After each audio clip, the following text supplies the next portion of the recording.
Hey guys, welcome back to Fast Fix. For today's video, I'm going to show you how to use Instagram Reel as template. So first, open up your Instagram app and then go to Reels.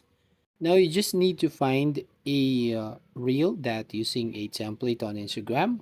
So for example, this reel video right here has a template or using some template on Instagram. So just tap that template and then you will find here original template, and you'll find all the accounts that using this template.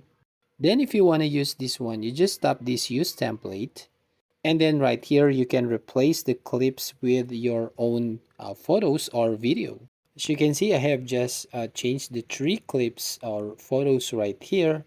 I just put some photos from the gallery, and all you need to do right here, you can actually add a sticker or some music or songs on this reel.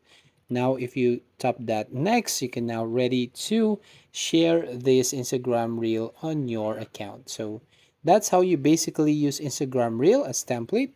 So thank you for watching. Please consider to like to this video and subscribe to our channel. And don't forget to hit the notification bell to notify you on the next video.